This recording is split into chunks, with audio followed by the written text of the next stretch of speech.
Pop the popcorn, Tangled is back on the big screen for movie night at the Connecticut Museum of Culture and History. Bring the pillows and blankets. It's a free event for the whole family to enjoy. Then dive into an enchanted world of live mermaids at Mystic Aquarium. Witness mermaids as they swim among the vibrant sea life in the aquarium's Caribbean reef habitat. Catch underwater magical performances you're bound to love. Mohegan Sun's most anticipated culinary celebration is back. It's the 22nd year for the Sun Wine and Food Fest, your chance to step into a weekend of bold flavor and refined indulgence. American patriotism will be on full display at the Fairfield University Art Museum, for which it stands as an exhibition examining depictions of the American flag through 75 works by a diverse group of artists dating back to the early 1900s. Then head to Milford for an Italian family dinner. Learn how to bring the flavors of Italy to life at your family's table with this hands-on Italian cooking class, which includes dessert. It's delicioso. The Hartford Wolfpack and Bridgeport Islanders are at it again. Fierce American Hockey League rivals hit the ice this weekend at People's Bank Arena. The puck drops at 7 p.m. Also this weekend, get the creative juices flowing and head to New London for a printmaking workshop. Expressions is a nonprofit organization dedicated to providing the community with quality artistic programming. And don't miss the first ever Wintertime Dine Nor Walk, a 2-week culinary celebration featuring more than 30 restaurants filled with prefix menu options. Hello and welcome back to 8 Things to Do. I'm your host, Ken Houston. Joining us today is Lauren Willard. She's with Mohegan Sun, and she's joining us right now to talk about an event that's coming up, the Food and Wine Fest. I've already sneaked a peek at some of the pictures, Lauren, and they look simply fantastic. Welcome to us today. Thank you so much. I'm super excited for this weekend. Well, talk about this weekend and everything that the audience can expect to see and taste. Yeah, absolutely. So it is our 22nd Sun Wine and Food Festival here at Mohegan Sun. We have 17 different events across the entire property. So even if we have a little weather, you'll stay inside, so you'll keep warm. One of my favorite events that we're having this year is our Celebrity Chef Dine Around. We have over 20 different celebrity chefs cooking up some wonderful food, their actual recipes, and you can actually stop and talk to the chefs as they cook. All right, now our producer Juliana, she's in charge of all the pictures. Let's show some of those pictures, and you talk about some of the food that we might be able to taste and see once we get out there. Yeah, absolutely. Within our Celebrity Ah, Chef look Dine at Around, that. yeah, look at that. There's always amazing food, seafood. They do, pork and beef and chicken. So many different wonderful foods that are made fresh for you. If you want to see demos as well, so we have our grand tasting day 1 and day 2, which is Friday and Saturday. And these chefs will be also doing live demos on stage. You won't be able to really try them, but you can see, the secrets on how they make these dishes. All right, now talk about the wine in terms of what will there be wine tasting? Can you actually do Oh, that? absolutely. Yes, absolutely. Our grand tasting is a great place to try different kinds of wines, spirits, beers. But if you really want a special wine experience, I definitely recommend our Vintage Crew event. It's a ton of different vineyards and wineries. They actually come and talk about their product, and it's actually hosted by the U.S. wine team. So that's a nice addition. Now, there might be some people out there who are like me. I'm not a big wine guy. And if I want, what's a good introductory wine for someone to kind of start out and taste?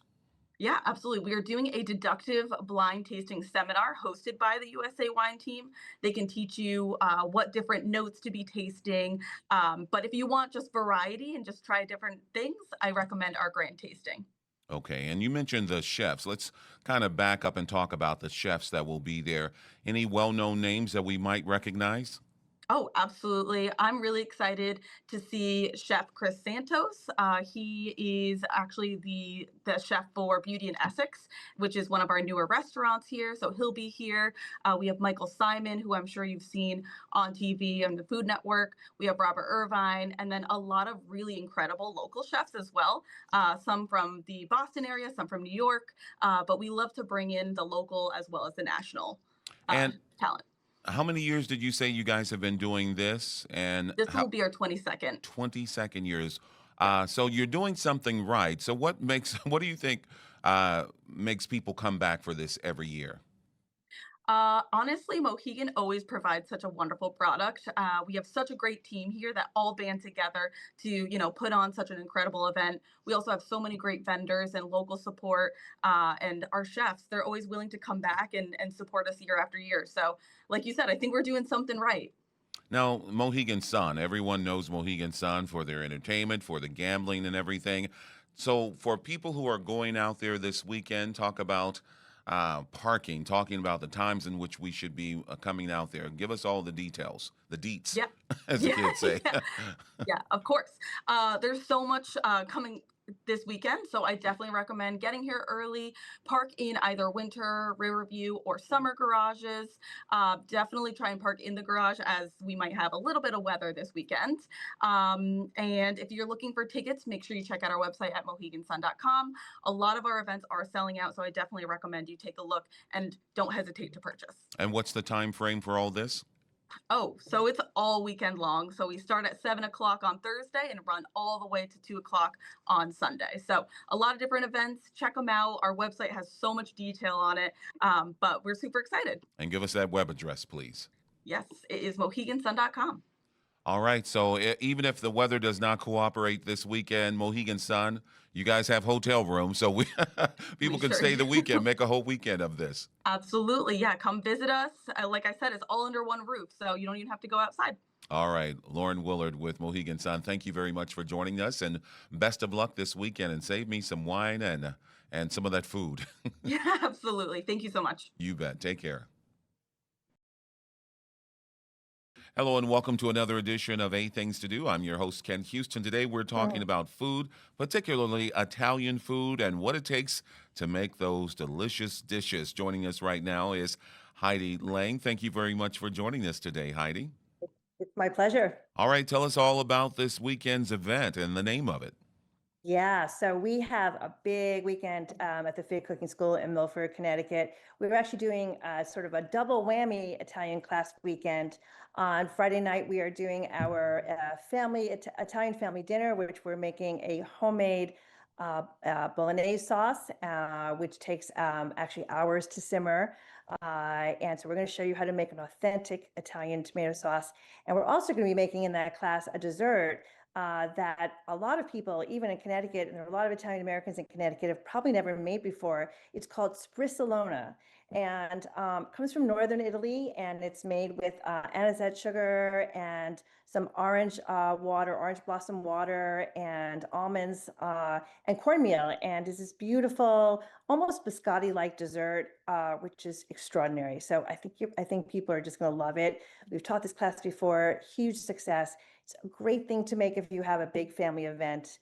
And then, of course, we'll have a lovely salad with that, with a Grigio vinaigrette and an appetizer with a very creamy Italian blue cheese called Dolce Gorgonzola, and it's on a crostini with some fig jam. And that we're doing that for 2 days, actually. And then Sunday, we're actually premiering, it's our first ever homemade pasta class. Huge success. We have 7 classes already on our schedule. We're going to be adding more, everyone, because they're almost all sold out. Even the ones in March are selling out. There's 2 left that are not sold out. We're going to add way more. People love to make homemade pasta. So we're going to be making a pasta called pici, which is basically like a thick spaghetti. It's thinner than a pencil, but it's definitely thicker than spaghetti or even a bucatini. And a big difference between something like peachy and bucatini is that bucatini has a tiny little hole in the center, and peachy does not. So we're going to teach people how to make a pasta dough from scratch and how to roll these meticulously to make a delicious homemade pasta. So how Uh, easy or difficult are they to make? You they're hear people actually, talk about making homemade pasta, but yeah. Yeah. So, making homemade pasta for almost anyone who's gone to Italy, almost everyone takes a class there. There's a great YouTube channel called Pasta Grannies, and you'll see these great nonnies who are just, rolling out either with a rolling pin but first, really working that dough. It's not hard. It's a skill. Cooking is all about ingredients, putting them together in interesting ways, and then learning the skills. So we're going to teach you how to not only make the dough, but how to roll out the dough, and then actually how to individually roll the pasta. But what about the So sauce? 'Cause so a lot of people say that the yeah, secret is in the sauce, and so yes. is there a particular So thing that you put in the sauce? Kind of talk So, about so that. we're, so yes, so my philosophy is when you're making a dinner, especially when you're cooking everything from scratch and everything we make is from scratch, that you want to have the really challenging part, or the part that takes a little longer, and then you should make the other things that are much easier. So every family in Connecticut, Italian family in Connecticut, has their own Sunday sauce, right? You've all heard about Sunday sauce, often called Sunday gravy. Um, uh, and many of those sauces, like even my own, is takes hours sometimes to simmer. It's an all-day thing. But there are also quick sauces that you can make that don't take as long and are really ingenious. So we're going to actually share with our guests Marcella Hazen's famous marinara sauce, which is only 3 or 4 ingredients. It's an onion, it's crushed tomatoes, and we add some garlic to it. She probably wouldn't have done that, but I always think that there needs to be some garlic. And the key to this sauce is actually adding butter. There's 5 tablespoons of butter in each batch. So this sauce is done in 45 minutes, which is extraordinary. So we think it's a perfect introduction for people who either don't love to cook or love to cook, but also want to make a sauce that's really fast. Now let's talk So about Italian food as it relates to healthy choices, because a lot of, yeah, everyone's, New Year's resolutions. We're into yes, another year right now. yes, People are yes. thinking about being thin, or either just eating healthily. Kind of talk Yeah, about that. yeah, What's the secret to yeah. a healthy Italian meal? So actually, Italian food is healthy because it has many of the building blocks one needs every day in their diet. There's a huge craze, as you may know right now, a protein craze. Everyone's trying to jam as much protein as imaginable into every meal, which is completely unnecessary because you only need about the equivalent of like a chicken cutlet for to get enough protein in a day. So in a meal like this, you're getting your carb and you're getting your vegetables, and it's a really balanced meal. And we're putting some burrata on the on with the peachy and the marinara sauce we're making. So actually, that's a really balanced meal, and I would call that a healthy meal. All right, Heidi, give me the Yeah, time, feel the dates, impressive. and location for this weekend's event. Yes, thank you. We have the classes on Friday and Saturday of this weekend. Friday starts at 6:30, Saturday starts at 6, and Sunday starts at 5 o'clock. The Sunday class is sold out, but we are going to add more, like I said, more homemade pasta classes. There's still a few openings, not many, but there's still a few openings for both Friday and Saturday. So I hope we see you guys. All right, and that's going to be in Milford at what particular In location? 42 Naugatuck Avenue in beautiful, beautiful Walnut Beach. If you haven't been here yet, we are actually literally half a block away from the beach. So if it's a nice day, even if it's a chilly day, I always suggest that you first take a walk on the beach. It's beautiful here. All right, thanks a lot. Heidi Lang, best of luck to you guys there, and save Yes. me a dish. Oh, I'd love you to come down. Come down. Tell me when you want to come. I'd love to have you as my guest. All Thank right, you so much, Ken. you bet. Thanks again. It Take was a care. pleasure. Take care. Bye-bye. Bye bye.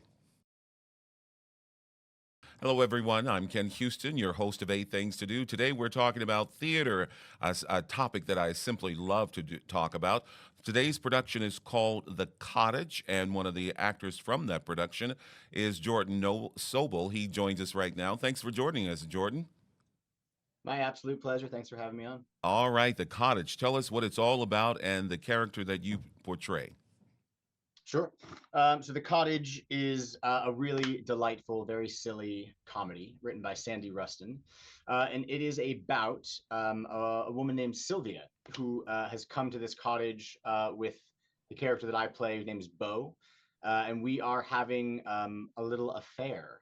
And the tricky part of this affair is that she is married to my brother.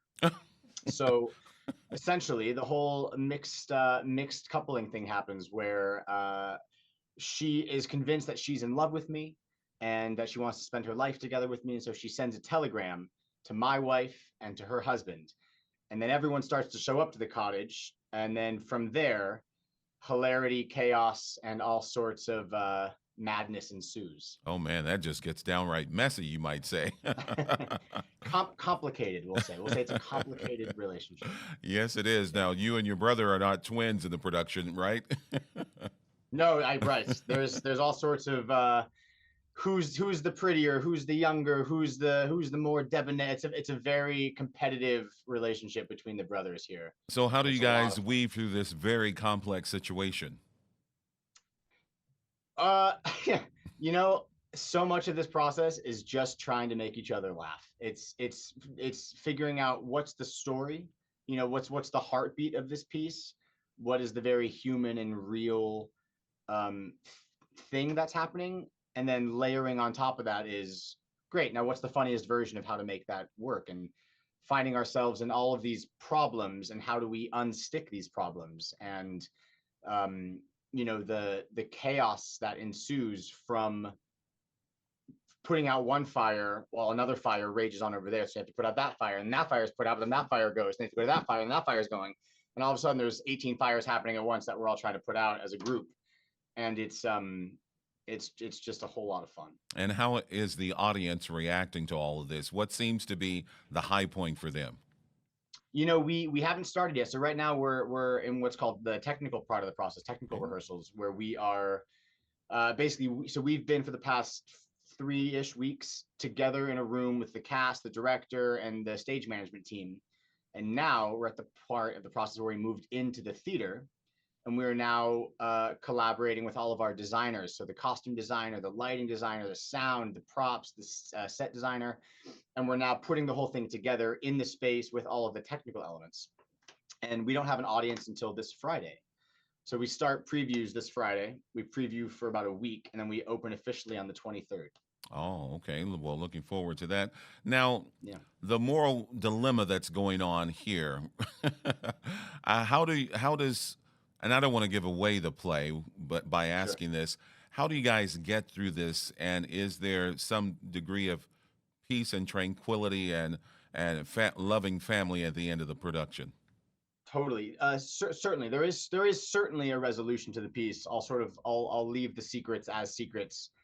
But really, what the play is ultimately exploring is women's liberation in many ways. This is set during a period of time where what the divorce laws are and how women are incorporated with those divorce laws.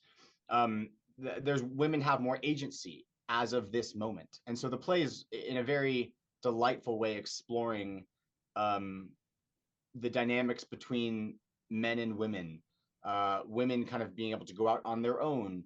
And so, without giving away any of the sort of twists and turns of the play deals with what it means to find happiness, to be comfortable with oneself, to be comfortable in a partnership. Is it about love? Is it about sex? Is it, what is it about It's that keeps always about marriages that, let me happy and tell you. alive? And what are the things that we need to do for ourselves to keep ourselves happy? And so it's an exploration of all those things through a very silly comedy, but it really does deal with some very beautiful and honest looks about the human condition, topped off with lots of champagne and frosting of humor and comedy and silliness. And a lot of For sure. hilarity thrown in there. Okay, give us the dates, times, and the location for the cottage so everyone can come out and see you guys. Sure. So we start previews the 16th, and then we officially open the 23rd, run through February 8th. And it is Tuesdays through Sundays at Hartford Stage. And then for more specific times, you'll have to log on to our website. I know we have some 7:30 shows, probably some 2 o'clock shows. And I think that's generally speaking what the timeline of our And performances that are. website is? That's okay. I will look it Hartford up and make Stage. sure that we have Yeah, put that on I our believe it's website. hartfordstage.org, but you should fact check me on that. Okay. Of course, everyone knows our website is WTNH.com. And of course, they can go there for more information. Jordan Sobel, it's been a delight speaking with you. Best of luck. No, break a Thank you for leg having me, this guys. Please week. come. And I hope you guys pack out the house. I look forward to seeing you there, Ken. All right. Take care.